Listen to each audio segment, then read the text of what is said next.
The hissing of steam from the subway grates interrupted the silence of the evening. City lights cast long, menacing shadows over the pavement. Right in front of me, a missing child poster flapped in the breeze.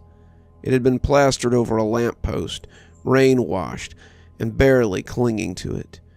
I had seen that face before. Street vendors sold questionable food, with grease pooling in the grill tops.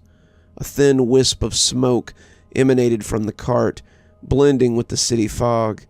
At that hour, only the brave or the foolish roamed the streets. "I told you," a voice sneered, breaking me out of my reverie. I turned to see Marco, an old friend from high school. "Children go missing here every damn week." "And?" I glared. "And nothing," he laughed, taking a drag from his cigarette, the orange glow illuminating his face in a sinister dance. "Just stating the facts." I'd come back to the city after years abroad. Upon my return, the rumors had started. Whispers about children who'd vanished into thin air, never to return. The rumors were suffocating, and their impact on the community was palpable. "Third kid this month," a woman murmured to her friend as they hurried past, clutching their bags tighter, casting suspicious shadows at anyone who dared to make eye contact. "I heard it's a man," said a homeless guy, propped up against a brick wall, a tattered hat placed in front of him with meager coins. "Tall, wears a hat, stalks him, he does." Marco scoffed, exhaling a plume of smoke. "Urban legend. Every city's got one." "Then explain the disappearances," I retorted. He shrugged. "Maybe they ran away. Maybe it's a trafficking ring. Who knows? It's the city. Things happen." My fingers itched to slap the indifference from his face, but the seed of fear had been planted. I started seeing the missing children posters everywhere.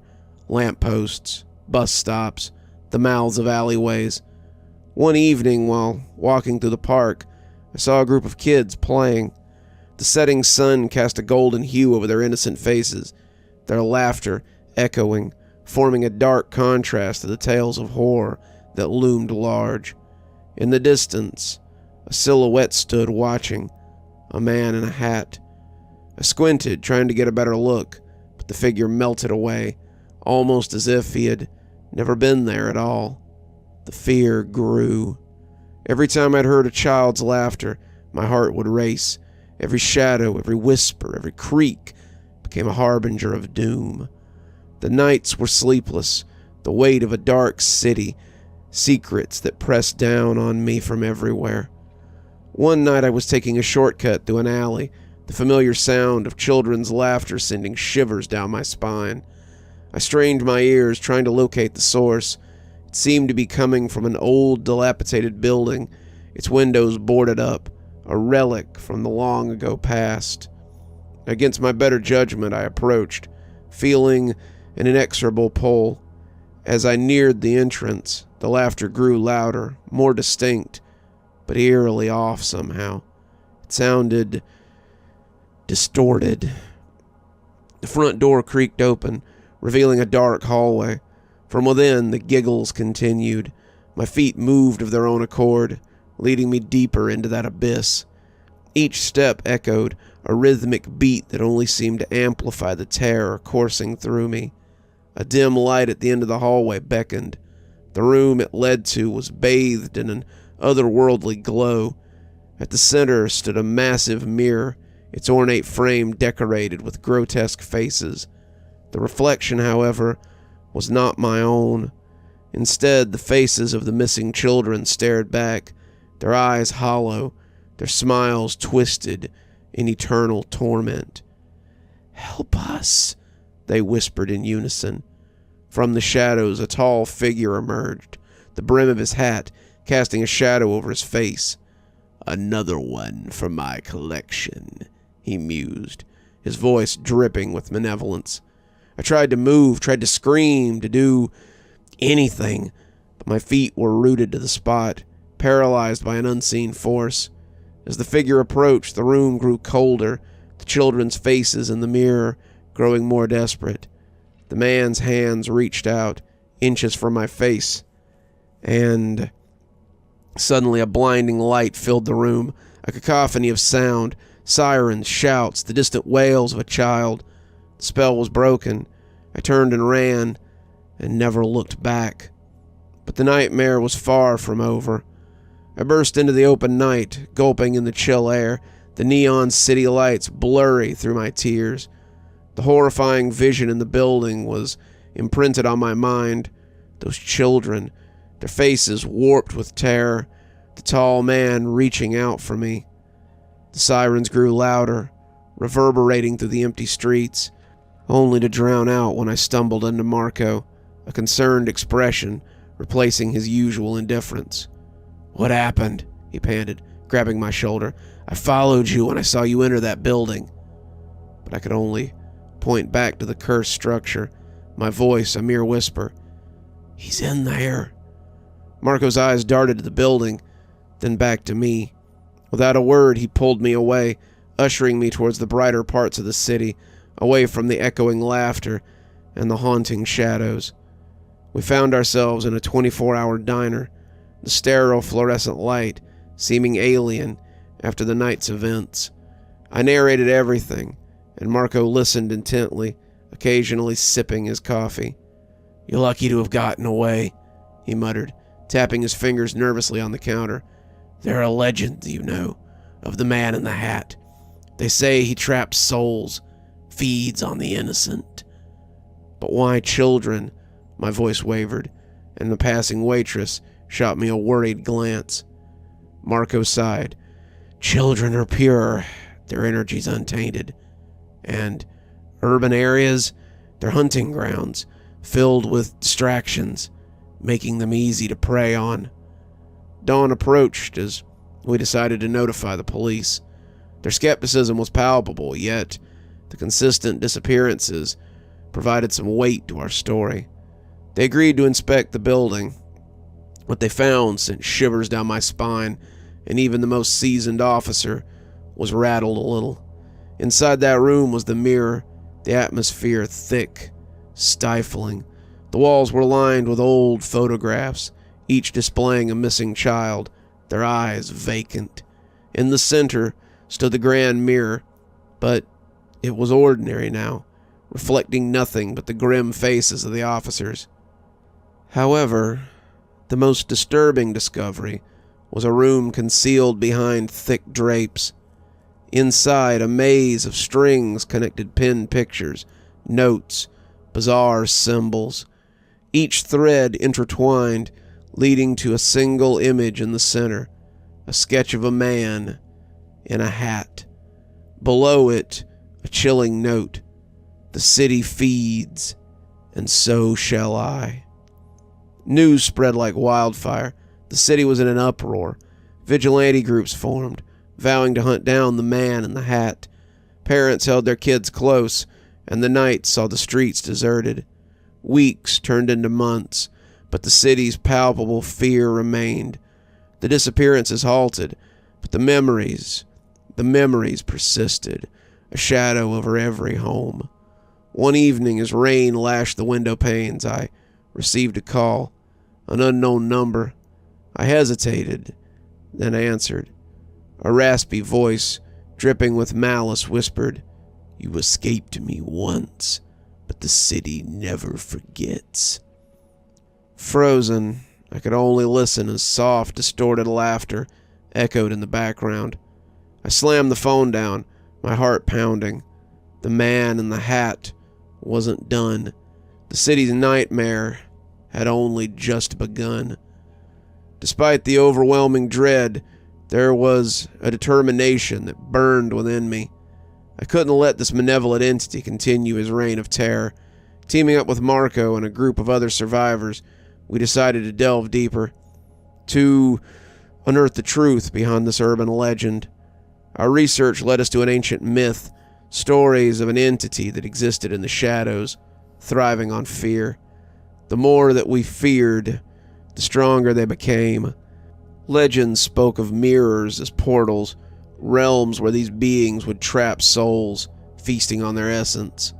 We needed to destroy the source of the power, We needed to destroy the accursed mirrors.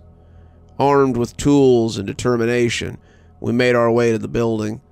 The entrance seemed more foreboding than before, its dark void beckoning us, challenging us. Inside, the silence was oppressive. The mirror room awaited, the large glass surface reflecting our anxious faces.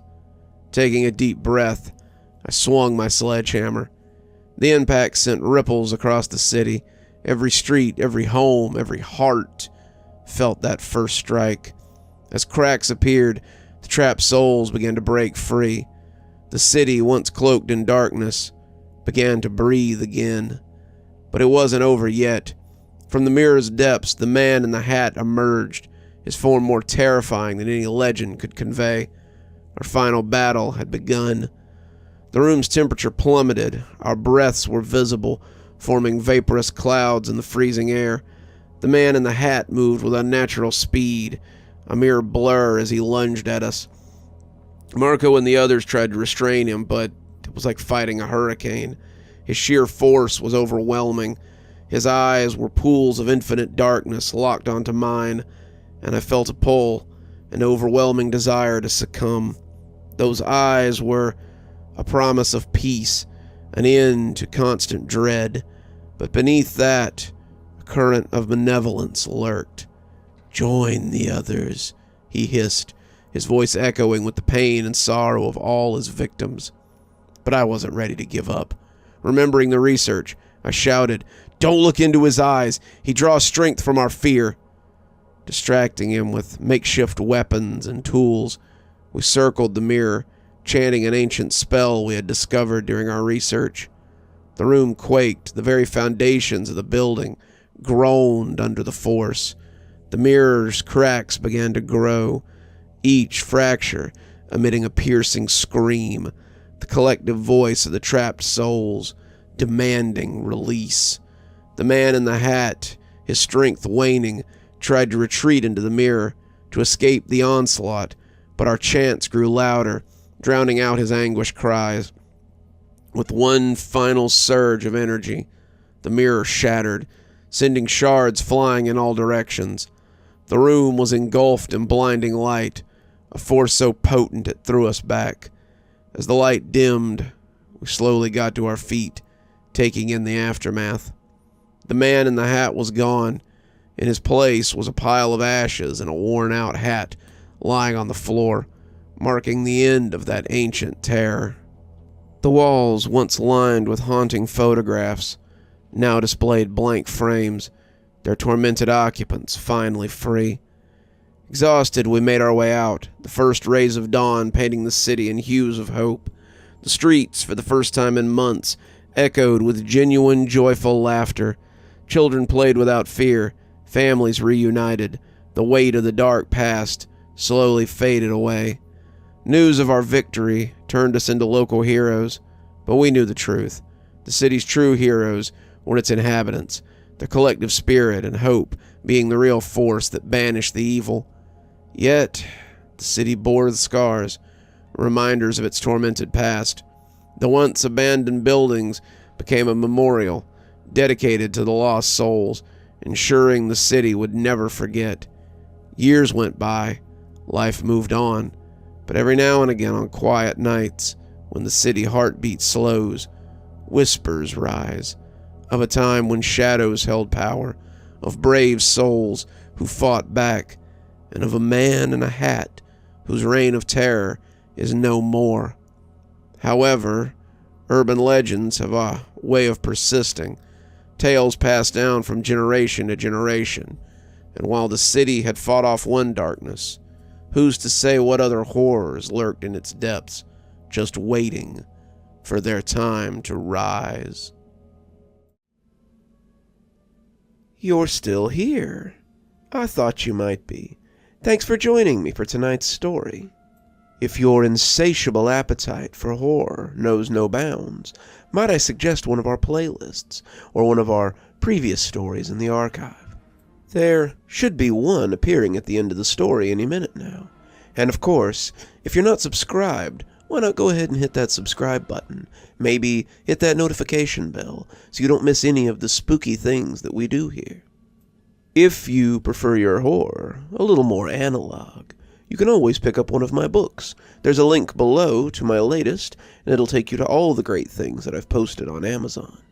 For my book lovers in the audience, I always suggest coming on down to Patreon so you can become part of my ghostly reader tier and get a book anytime I write one, which is usually about twice a year. Speaking of my patrons, let's go ahead and thank them, shall we? Thanks to Unicorn Hollow for being our spooky ghost contributor. Thanks to Janet and Lady Vengeance for being our spooky skeleton tier contributors.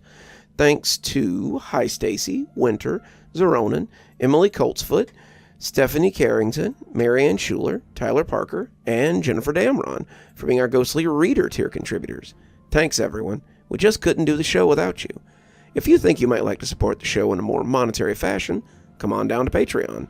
I have many tiers. I'm sure you'll find one that suits you best.